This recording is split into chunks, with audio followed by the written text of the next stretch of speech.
এই মুহূর্তে আমাদের সঙ্গে টেলিফোন লাইনে রয়েছেন আইনজীবী বিকাশ রঞ্জন ভট্টাচার্য। নমস্কার দা ওয়ালে।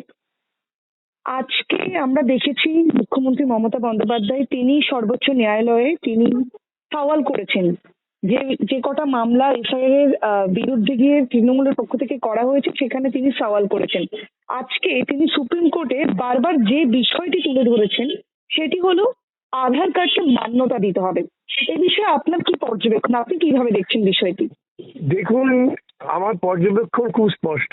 সেটা হচ্ছে তিনি নাটক করতে ভালোবাসেন, নাটক করেছেন এবং তিনি তার এই প্রচেষ্টার মধ্যে থেকে প্রকৃতপক্ষে তৃণমূল কংগ্রেসের দাখিল হওয়া যে আবেদন, সেই আবেদন এবং আবেদনকারীদের তিনি অপমানিত করলেন, কারণ তাদের প্রতি তার কোনো ভরসা নেই, তাই তাকে নিয়ে আসতে হলো। তারা সেই সমস্ত আইনজীবীদের অপমানিত করলেন বলে আমার মনে হয় যে আইনজীবীদের ওই সমস্ত দলের পক্ষ থেকে লক্ষ লক্ষ টাকা দিয়ে নিয়োগ করা হয়েছিল। কারণ তিনি এমন কোনো কথা বলেননি যে কথা কোনো ইতিপূর্বে কখনো ওখানে আলোচিত হয়নি।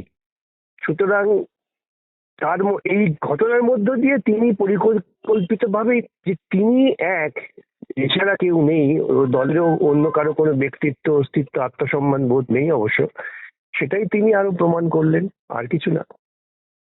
বিকাশবাবু, এই ক্ষেত্রে একটা প্রশ্ন এখানে রাখতেই হয়। আমরা সচরাচর যেটা জানি যে আধার কার্ড কিন্তু সর্বোচ্চ পরিচয়পত্র নয়, তবু সুপ্রিম কোর্টের মতন জায়গায় তিনি সেটি বললেন। এবং শুধু তাই নয়, তিনি আরো একটি কথা বলেছেন, 2025 সালের যে ভোটার তালিকা, সেই ভোটার তালিকাকে সংশোধন করে সেই তালিকার উপরে ভিত্তি করে ভোট করানোর আর্জি জানিয়েছেন। এই সমস্ত আর্জি ইতিপূর্বে সুপ্রিম কোর্টে বহুবার আলোচিত হয়েছে। তৎসত্ত্বেও তিনি, ওই যে বললাম না, যিনি তো নাটক করতে ভালোবাসেন, তিনি এমন একটা কোনো বিষয় হাজির করেননি যেটা ইতিপূর্বে আলোচিত হয়নি বা সুপ্রিম কোর্টের বিবেচনার মধ্যে ছিল না।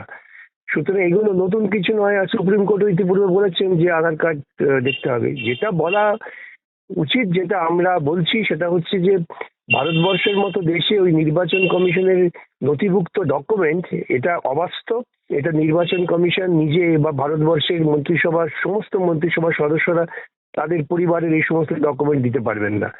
আর যে দেশের মানুষকে ঝড়ে ঝড়ে বন্যায় প্রত্যেকবার ঘর থেকে উচ্ছেদ হয়ে চলে যেতে হয়, সেই দেশের মানুষের জন্য এই সমস্ত নথি, এগুলো হচ্ছে একেবারে ব্রাহ্মণ্যবাদী চিন্তার জন্য এটা হয়েছে। আর এর ফলে ক্ষতিগ্রস্ত হচ্ছেন প্রান্তিক স্তরের মানুষ। সেই বিষয়গুলো তো সামনে আসছে না। ওরা যে কথাগুলো উনি বলেছেন, যতটুকু আমি আপনাদের কাছ থেকে শুনছি, নতুন কিছু বলেননি, ইতিপূর্বে এই সব কথাই আলোচিত হয়েছে। সুতরাং এই কথা বলার কোনো আইনগত দিক থেকে কোনো ভিত্তি আছে বলে বা গুরুত্ব আছে বলে আমি মনে করি না। বিকাশবাবু, সামনে আমাদের বিধানসভার ভোট এবং তার আগে মুখ্যমন্ত্রীর সুপ্রিম কোর্টে যাওয়া এবং সেখানে সওয়াল করা, একই সঙ্গে এফআইআর এর কারণে যে সমস্ত পরিবার তাদের স্বজন হারিয়েছেন, যেটা তারা বলছেন যে এফআইআর এর কারণেই অনেকের পরিবারের বিভিন্ন সদস্যরা কেউ আত্মহত্যা করেছে কিংবা কেউ নানাভাবে সদস্যদের হারিয়েছেন, তাদের নিয়ে সুপ্রিম কোর্টে যাওয়া, এটা কি কোথাও গিয়ে তৃণমূলের ভোট বাক্সকে কি মজবুত করতে পারে বা কোথাও একটা ফুয়েল দিতে পারে? আপনার দেখুন, কি পর্যবেক্ষণ এই ক্ষেত্রে? বিষয়টা আপনাদের গভীরে গিয়ে ভাবতে হবে। আজকে নির্বাচনের এই যে ভোটার লিস্ট আধুনিকীকরণ করা বা সময়োপযোগী করা, এটা তো খুব সাধারণ প্রক্রিয়া। এটা তো ইতিপূর্বে বহুবার হয়েছে, এমন নয় যে ভারতবর্ষে প্রথম নির্বাচন হচ্ছে।